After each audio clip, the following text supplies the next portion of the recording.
সংবিধান সংশোধনের সুযোগ থাকলে ভবিষ্যতেও কিন্তু এই অতীতের মতো আরেকটা ফ্যাসিবাদ কিংবা স্বৈরাচার তৈরি হতে পারে। 14 বিনা ভোটের নির্বাচন, 18 আগের রাতের নির্বাচন কিংবা 24 ডামি নির্বাচন, যে প্রক্রিয়া ইলেকশন কমিশন গঠিত হয়, আমরা এটাকে চেঞ্জ করতে চেয়েছিলাম। নুরুল হুদা কিংবা আপনার রকিবউদ্দিন মার্কা কমিশন, আউয়াল মার্কা কমিশন হতে পারে। আমাদের দলের পক্ষ থেকেই লাস্ট আলোচনায় সুস্পষ্ট প্রস্তাব ছিল যে এই এনসিসি পরিবর্তে যে জাতীয় সাংবিধানিক ও সংবিধিবদ্ধ প্রতিষ্ঠানের নিয়োগে যে কমিটি করা হয়েছে, এই প্রতিষ্ঠানের মাধ্যমে অন্তত 5 থেকে 7টি কমিশন, নির্বাচন কমিশন, দুর্নীতি দমন কমিশন, পিএসসি, জাতীয় মানবাধিকার কমিশন, তথ্য কমিশন কিংবা পুলিশ প্রধানের মতো এইরকম অন্তত 5 থেকে 7টি নিয়োগ অন্তত সেটা ঐক্যমতের ভিত্তিতে, আলাপ আলোচনার ভিত্তিতে এই কমিটিতে দেওয়া হোক।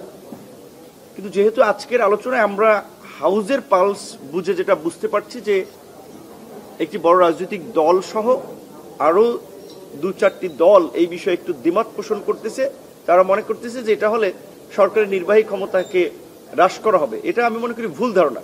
কারণ আমরা যে গত 16 বছরে ফ্যাসিবাদের বিরুদ্ধে লড়াই আমরা দেখেছি যে বেনজির কিংবা শহীদুল হকের মতো লোকেরা পুলিশ প্রধান হয়, কিংবা একেবারেই ঠুটো জগন্নাথ মার্কা মানবাধিকার কমিশন হয়, কিংবা এই যে রাতের ভোটের কারিগররা 14 বিনা ভোটের নির্বাচন, 18 আগের রাতের নির্বাচন কিংবা 24 ডামি নির্বাচন, যে প্রক্রিয়া ইলেকশন কমিশন গঠিত হয়, আমরা এটাকে চেঞ্জ করতে চেয়েছিলাম যে সামনের দিনগুলোতে যেন এই রকমের ব্যক্তিরা এই সমস্ত প্রতিষ্ঠানগুলোতে না আসতে পারে এবং রাষ্ট্র পরিচালনা এই প্রতিষ্ঠানগুলো নাগরিকদের প্রত্যাশা অনুযায়ী একটা ভূমিকা রাখতে পারে। কিন্তু যেহেতু একটি প্রধান রাজনৈতিক দল সহ কয়েকটি দল এই বিষয়ে দ্বিমত পোষণ করতেছে, ওই আঙ্গিকে যে নির্বাহী ক্ষমতাকে টেনে ধরা হচ্ছে, সেই জন্য আমরা বলেছি যে আমাদের অন্তত যেহেতু এনসিসি থেকে আমরা সরে এসেছি জাতীয় ঐক্যমতের স্বার্থে, এই সাংবিধানিক ও সংবিধিবদ্ধ প্রতিষ্ঠানের নিয়োগ কমিটি এটা আমরা চাই। প্রয়োজনে এখানে 5 থেকে 7টির পরিবর্তে নির্বাচন কমিশন, দুর্নীতি দমন কমিশন এবং পিএসসি কে অন্তত দেয়া যায়। কারণ হচ্ছে 16 বছরে আমরা আওয়ামী লীগের দলীয়করণ দেখেছি নিয়োগের ক্ষেত্রে। এখন পিএসসি যদি একটা স্বচ্ছ নিয়োগ প্রক্রিয়া না থাকে, আগামীতে তো আবার কোনো নির্দিষ্ট দলের একটা আধিপত্য সেখানে থাকতে পারে। নির্বাচন কমিশন গঠনে যদি বিরোধী সহ অন্যদের ভয়েস না থাকে, আরেকটা তো আপনার নুরুল হুদা কিংবা আপনার রকিবউদ্দিন মার্কা কমিশন, আউয়াল মার্কা কমিশন হতে পারে।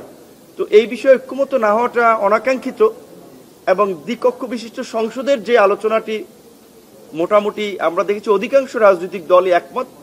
শুধুমাত্র আপনার ফরমেশন প্রক্রিয়া, উচ্চকক্ষের ফরমেশন প্রক্রিয়া নিয়ে অনেকের দ্বিমত আছে। সেখানে আমাদের দলের পক্ষ থেকে পরিষ্কার অবস্থান, আমরা যেটা বলছি যে আমরা আমাদের দলের প্রতিষ্ঠা লগ্ন থেকে আমাদের ঘোষণা ছিল যে ভারসাম্যপূর্ণ সংসদের জন্য আনুপাতিক হারে নির্বাচন এবং উচ্চকক্ষ নিম্নকক্ষ 2 কক্ষ বিশিষ্ট সংসদ।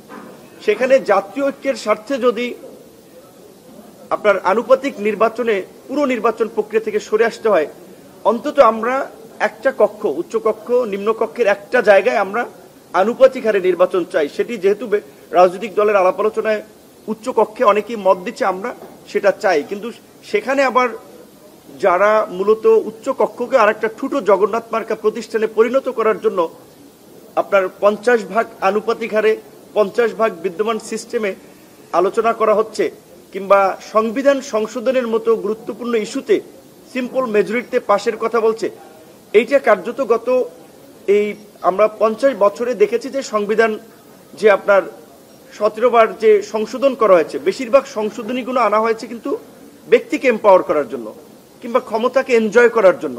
সিম্পল মেজরিটিতে সংবিধান সংশোধনের সুযোগ থাকলে ভবিষ্যতেও কিন্তু এই অতীতের মতো আরেকটা ফ্যাসিবাদ কিংবা স্বৈরাচার তৈরি হতে পারে। সেই কারণে আমরা বলছি যে অন্তত উচ্চকক্ষ যদি আনুপাতিক হারে হয়, তবে হয়তো সংখ্যাগরিষ্ঠ দল বা বিজয়ী দল সিম্পল মেজরিটির কথা চিন্তা করলেও সেখানে অন্যদের মতামতটা আসবে, সেই বিবেচনায় আমরা একমত হতে পারি। কিন্তু সেটা পুরো হাউজের মতামতের উপরে নির্ভর করবে, শুধুমাত্র 2-1টি দলের দাদাগিরি কিংবা 2-1টি দলের প্রভাব বিস্তারের উপরে নয়।